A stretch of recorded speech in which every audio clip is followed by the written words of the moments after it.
Welcome to the Success with Jewelry podcast, where we invite you inside our conversations about business success and marketing for jewelry designers and entrepreneurs. We're Laryssa and Liz, jewelry marketing experts with a combined 16 years of experience in jewelry marketing and proven track records in helping jewelry brands meet their goals. When you listen to or watch this podcast, you get an intimate and exclusive peek behind the curtain of all the things you wish you could know about earning success in this industry. Welcome to episode 66. In this episode, Laryssa and I are going to share some predictions for 2024. We'll share what we think is important to focus on in this upcoming year. We also want to tell you about our insider community. When you join, you'll have access to extended episodes full of tips that you can start implementing today and further resources about each topic we discuss. In the bonus content of this episode, we'll reflect on the past year and share some tips for starting the year strong. To get access to this exclusive content, as well as direct access to me and Laryssa, sign up by visiting successwithjewelry.com. Hey, Laryssa, let's get into it. Yeah, let's get into it. Happy New Year. We are back. We're back. When people are listening to this, it's kind of like the deadline for saying Happy New Year. But Happy New It's Year. true. I know. I'm starting to be like, I'll be typing Happy New Year to someone, then be like, wait, is it already like too late for that? I think we're approaching that time where we're not saying Happy New Year anymore. Yeah. But even though we're a few weeks into the year, we did want to share some predictions for what's going to work when it comes to marketing in the year ahead. How's the start to your year been, Laryssa? Well, I just started working again like 3 days ago. So it's been really quiet. I think all my clients are still kind of like laying low. Like no one's expecting January to be like their banner month. I didn't stop working. I like slowed down work kind of during the holidays, but I kept working. And because there's a trade show that takes place like the start of February, and it's like it just comes up so quick that I just want it to be on top of everything. So for me, January's felt a little crazy. And then also I feel like clients, and this happens to me every year, I feel like it's like December's crazy. And then clients take a break and then they come back and they're like, okay, let's get going. And then I know it's going to kind of dip off again in probably like March when people kind of lose the steam or feel that the plan is in place enough that we can kind of like, stop being so aggressive with our meetings and figuring things out. That's got to be hard for designers participating in the trade shows because like they're just coming from hopefully like a busy holiday season and then they immediately have to start thinking about wholesale. It's tough. It's a lot. But the reason why the timing of that trade show is because a lot of stores need to restock post-holiday. So that's kind of one of the reasons that it takes place then. I used to, when I worked for brands, I've done shows that are even earlier than the beginning of February and like kind of like towards the end of January. And it's always like a big hustle once the year kicks off. All right. Well, let's get into some of the predictions for this year ahead. And Yeah. I know we're going to talk more about this in the extended episode, but the number one word I hear when people are, when we're talking about 2023 and how it was, is it was weird. Weird is the word I keep hearing. So, and I agree. I think 2023 was a bit strange. I think that a lot of the things that we focused on in 2023 are important for 2024 as well. I mean, there weren't any like huge changes that we'd necessarily suggest, but I would say that first and foremost, like strong brands will survive. And this has been something that's like been true for many years, but I think it's even more prevalent now. Yeah, the customers want to kind of connect with something on an emotional level. They want a story. They want to be like swept away by something memorable. And so that's why brands are so important. Definitely. And I think that there's so much noise in the marketplace. I know I find myself paying attention to the brands that I'm attracted to or have purchased from before. So I really, it helps me as a consumer recognize what I want to be purchasing and like what I want to tune out and what I want to pay attention to. So true. Another huge thing is the customer connection. So like high touch service. And this is especially important in the higher end jewelry industry, but I think for all products, people are looking for more customer service or like, more one-on-one approach, and just a little bit more connection. So I think that with this, offering incredible customer service with your brand is super important. Also showing up in a way where people can respond to you. So not just putting out content to them, but inviting them to have a conversation back with you. That's so true. I mean, especially if you're a solopreneur and you feel comfortable being kind of like the face of your business, you have such an advantage there because people want to interact with like a real human being. Definitely. And kind of in that same in alignment with that, I think just like conversational marketing is going to Mhm. be huge and has been huge, but one-on-one conversations, I mean, we've mentioned before that the fastest growing portion of the Instagram platform is direct messages. So one-on-one conversations are what's working. I think also figuring out a strategy for yourself where you're able to respond regularly. So like not being on and like responding to people immediately, but maybe you check in with comments and messages twice a day and you can get back to people relatively quickly. Yeah, absolutely. And then you can have that one-on-one connection through video, which we really want to encourage people to use more of.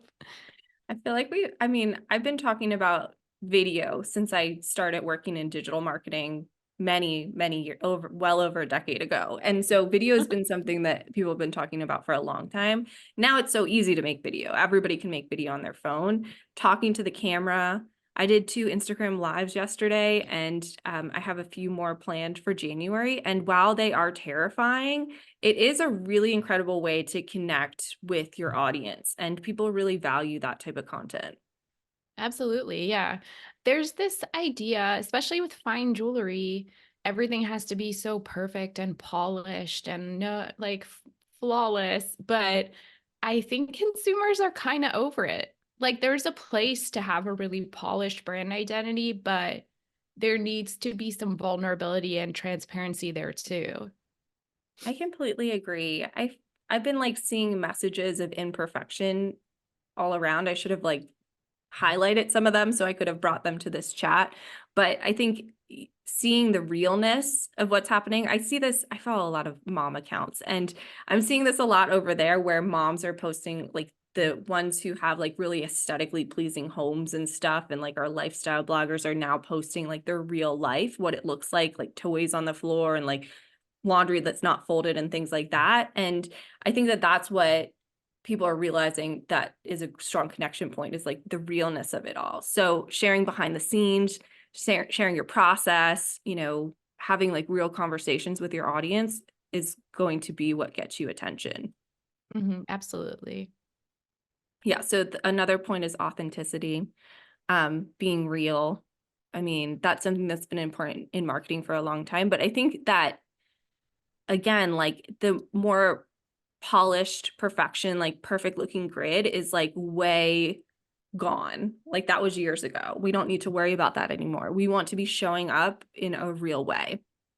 I think Gen Z is like really pioneering that. There's the whole like de-influencing trend. Like they're all about kind of showing vulnerability in their social media content. And I think that's trickling out to like everyone who engages with social media. Definitely. And then another thing that I really saw towards the end of the year is that retail and in-person shopping is back. Of course, it's been back, but people are really craving going into a store, craving like meeting the designer in person, touching the product, trying it on. So thinking about how you can create opportunities for that. I think also you can merge the online and offline. So video is a great way to do that. Like showing a piece of jewelry in motion really makes it feel like somebody's seen it in person. Having photos or videos of trying something on or wearing it can be really helpful too, to kind of merge those two things, but also just really think about how you can get your jewelry out in the world more this year. Pop-ups, or maybe you pursue wholesale, or maybe you can collaborate on events. There's a lot of different ways to approach it. And that's a great way to grow your email list too, which I know a lot of people struggle to do. And they're always wondering, how do I do it? How do I do it? Well, that is one of the best ways to do it. I didn't put that in our notes, but email marketing is something that I think really worked for brands that you and I have worked with this past year. Yep, absolutely. I'm all in on email marketing. Yes, definitely. I'm trying to be, well, I mean, for the brands I work with, I am, but for myself, it is, it's a lot of work doing email It's a marketing. lot of work.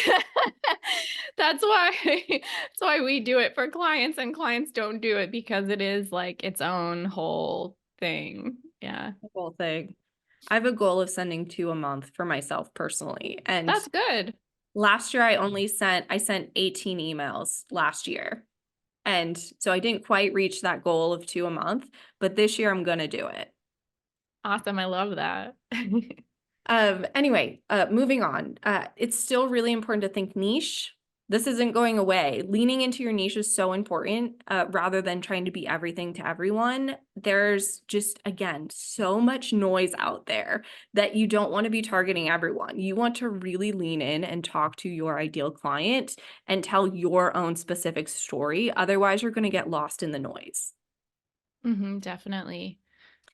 And another thing that is endlessly increasingly important is like knowing and sharing your values, through being clear about what they are first and foremost. Hopefully everyone is clear about their values and where they stand as a business, but also sharing that. I think that's another like Gen Z thing that's happening, is that they really care about what's behind a brand and what the brand is doing. They're not just going to buy from someone that they don't believe in.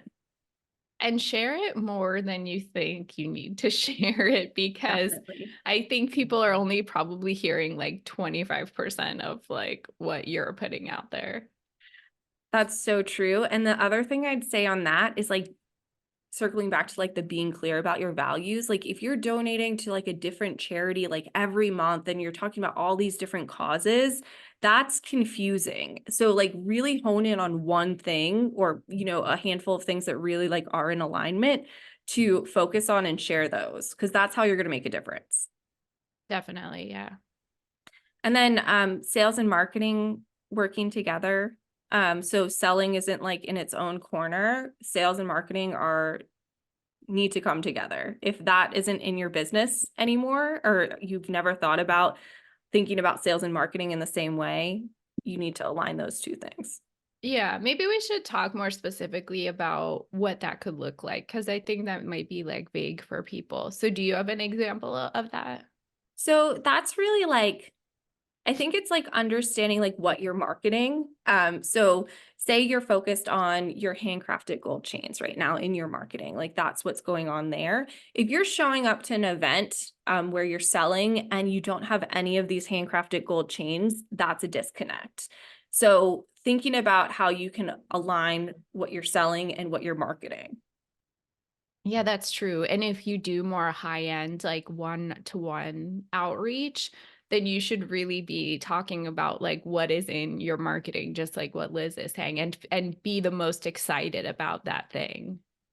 Definitely. It's the same like for anybody prepping for a trade show right now. It's like if you are sending out emails to um, retailers that are on your prospect list, sending out postcards, and they're featuring like a beautiful stack of rings, and then they get to the show and the poster on your back wall doesn't feature that same thing, or you don't have them in your case, that's a huge disconnect. Think about how you can align everything so that it all makes sense. The clearer you are and the more in alignment everything you're doing is, the more you'll get in touch with the people that you want to get in touch with. Again, not to like reiterate this point too many times, but there's so much noise in the marketplace that just the clearer you are in everything that you're doing and the more aligned you are in everything that you're doing, that's going to make all the difference.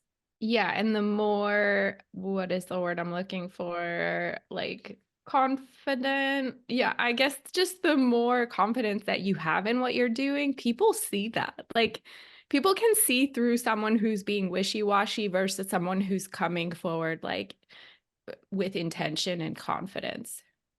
That's so true. And kind of just a side note on that is that you need to practice your pricing, like saying your pricing out loud, especially if you're moving into a price point that maybe is higher than you're used to. Practice saying that out loud before you do any kind of event, because if you're like not confident saying that, people are going to sense that. Oh, totally. Yeah. My biggest thing this year is like, I need people to start trying new things.